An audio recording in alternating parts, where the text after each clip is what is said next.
So we have catalysts at least in 4 different areas that build now on more of what we've been doing this year of 2020. So for us, we're quite excited. COVID gave us the opportunity to really focus in on our best projects, and now we actually... Welcome to Proven and Probable, where we deliver mining insights and bullion sales in the form of physical delivery, offshore depositories, and private blockchain distributed ledger technology. Joining us for a conversation is Dr. John Mark Stouty of Riverside Resources. Dr. Stouty, welcome to the show, sir. Great to be on the show, Maurice. Very excited about this. Always a pleasure to have you on, sir. Let's begin our discussion in Ontario, as Riverside Resources has just staked 230 square kilometers at the High Lake Greenstone Belt west of Kenora. Dr. Stouty, why has Riverside taken such an aggressive approach staking such a large area, and what is special about the geology west of Kenora? For us, this is a big step. Riverside has been focusing in Ontario, doing our due diligence, integrating data. For us to be able to stake an entire greenstone belt, getting such a large block is vital. That can be great for gold discoveries. To the north of us is the Red Lake Belt. That has had great success with Great Bear and other companies coming and developing huge amounts of gold. To the south of us is Rainy River as well, another area that's very well endowed. So for us, right in the middle. To the west of Lake of the Woods Greenstone Belt, this High Lake Greenstone Belt is greatly prolific, super potential, and for us we see big upside with big structures, good geology, good plumbing, and most of all, great access. Be able to keep that capital structure tight to do it. We're very excited by this opportunity for Riverside. You know, this is the largest claimed area Riverside has ever done in Canada. You know, for us, we've really been focusing on Canada. Last year, we started to get going. We acquired 3 projects, and those have grown. More news flow coming from those. And for us, being able to get an entire greenstone belt, place our geologists have worked before, place that we know so well, is fabulous. So we're aggressively going forward. The steps we've done this year, including the spin out of Capitan, the steps we've done to joint venture our projects in Mexico, opens us up to really growing our prospect generation and portfolio in Canada. So for us, staking a very large belt is just right, and we're very excited by these continued moves by Riverside to grow and expand our portfolio and our business model. Why is Canada such a good spot for Riverside? You know, for us, Canada is excellent. You know, we live here in Canada, we're based in Canada, and we're able to use vast amounts of government data. We've been doing those type of things in Mexico quite prolifically for 13 years, and we continue to work in Mexico quite well. But for us, Canada, with the ability to have partners bring flow-through funding, the ability of partners be able to come and drill access, and particularly now with permitting and other things going well, we work very closely with First Nations. We find Canada is a great place to work. So we're very excited by bringing the same type of business approach, partnership model that we've done other parts of North America now into Canada, aggressively growing more in Canada. We've been working in Canada for a number of years. We've had different projects, and for us, this new belt, the High Lake Greenstone Belt, is a great big step for us.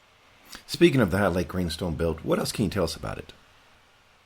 For us, we're quite excited by greenstones. Greenstones, here we can see some of the different material here is volcanic rocks that have been metamorphosed. These volcanic rocks, former seafloor, and sediments that are inside of them host much of the gold in Canada. Canada, one of the world's prolific gold areas, the greenstones, the green chlorite with other types of clays, and particularly metamorphic minerals. And then, on top of that, the old basaltic material is key unit. The second unit that we actually have in these belts are the granites. The granites are cyanites, the granites are pink granites. The granites actually are domal material, so where the domes intersect around the greenstone is quite prolific. These domes are a key part of the High Lake Greenstone Belt, and these domes to the north of us, the Wabakon River terrain, to the south of us, down around the lakes, and particularly down in the United States, have other cyanites. So we're right in the middle with these big, nice greenstones, and then these rocks are the domes.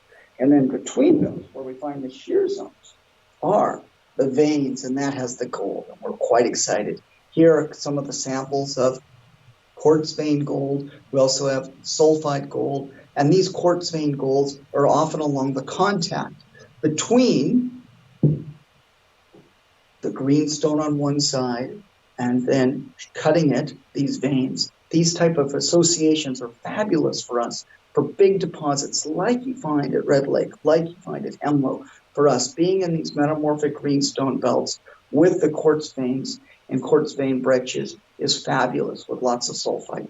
This is the right type of geology for finding big discoveries. So we're so excited for Riverside to have the chance now to get going in the High Lake Greenstone Belt.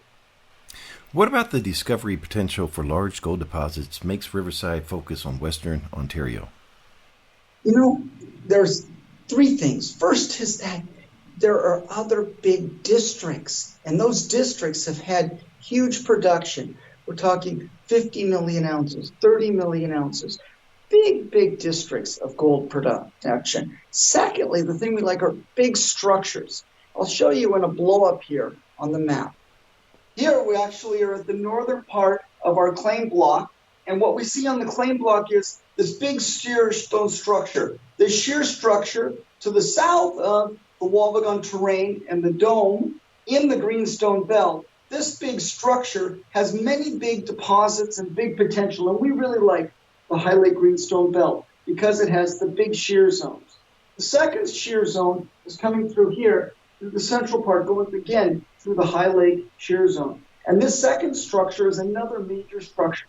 Two big structures with splays that we can get 100% control is fabulous.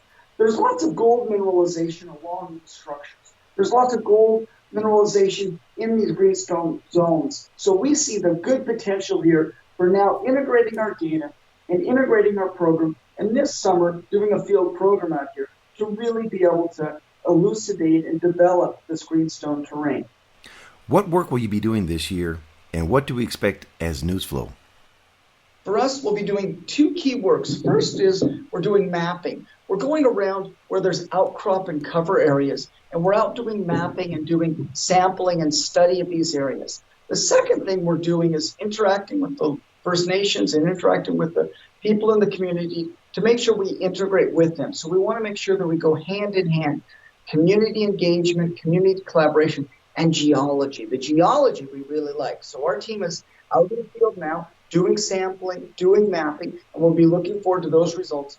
Plus, we're actually going over and checking the old drill results, the old drill sites, and be able to integrate that, because we do believe we could use that in order to elucidate some of the past work by relocating that work. And so that will really help us as we go into the fall with having all the historic data put together, and of course having the good relations with the First Nations and local people. And thirdly, really key on our new results that we'll be getting from our sampling. So we're so excited by the upcoming field program at the High Lake Belt. Let's leave the High Lake Belt, and can you share with us what other work Riverside is conducting in Ontario? For us, it's really exciting. One of the other things that we've been doing is we've been doing a lot of work at the Oaks, Longrose, and Fichette projects for us to be able to work on these properties. So this summer, we've been out in the field sampling, and we'll have news releases now about that work as well. And for us, we're quite excited by the drill potential and working with partner to be able to do the drilling at the Oaks project, where we've been able to integrate the IP, integrate the other technical data, and now in the field. So that's been really great. So super good program this summer. We're out in the field, been doing a lot of work, and we're really excited to be able to bring that as well for more news releases to the shareholders now. What has you most excited about your Ontario programs? For us, I think the best thing is access. We can get out there, and lots of gold. These are regions that have such good potential. The Hemlo deposit was found very close to the Trans-Canada Highway. We are now all along in the High Lake Belt here, along the Trans-Canada Highway. We see the access is amazing. We see the geology is terrific. And we're so excited to be able to work in Western Canada, where we can get out there in the field most of the year and really, really progress things. That really makes it a favorable place for us to work. What can you share with us about other catalysts for Riverside and shareholders this year? It's pretty cool. So we just came out with the spin out of Capitan Mining. That was awesome. And that's really helped our share price. Our share price has gone up to over 50 cents, and that's been great Canadian, or over 40 cents US. And that's been great. So now we see the catalyst of drilling with Hochschild, drilling with Carlyle, drilling or working with BHP. We have multiple programs going for catalysts, and that's awesome. And so I'm so excited myself. I've purchased more shares. I've been really, really excited about where Riverside's going. The other thing is in Canada. These new acquisitions and growth in Canada give us catalysts as well. And so I see us for now, the drill results and the drill programs that we have going with the partners, the field programs that we're going with our partners, and now our growth in Canada. So we have catalysts at least in 4 different areas that build now on more of what we've been doing this year of 2020. So for us, we're quite excited. COVID gave us the opportunity to really focus in on our best projects, and now we actually are in those things. Tonight I'm off on an airplane down to Mexico myself, out in the field with the team, getting ready for our next meeting with BHP. We're working very hard to get after it. We're super excited. I know that you are. Dr. Stouty, please provide us with an update on the current capital structure. Riverside's care structure, we have over $3 million cash and no debt. We have fewer than 68 million shares. We've been going for 13 years. We've kept that share structure tight and very careful. And for us, that really gives the shareholders a great upside with these catalysts that we have coming now. Dr. Stouty, for someone listening who wants to get more information on Riverside Resources, please share the website address. Please come to our website. That's rivres.com. Dr. Stouty, always a pleasure to speak with you, sir. Wishing you safe travels and wishing you and Riverside Resources the absolute best, sir. The information presented on Proven and Probable is provided for educational and informational purposes only, without any express or implied warranty of any kind, including warranties of accuracy, completeness, or fitness for any particular purpose. The information is not intended to be and does not constitute financial, investment, or trading advice, or any other advice. You should not make any financial, investment, or trading decision based on any of the information presented without first undertaking independent due diligence and consultation with a professional broker or competent financial advisor.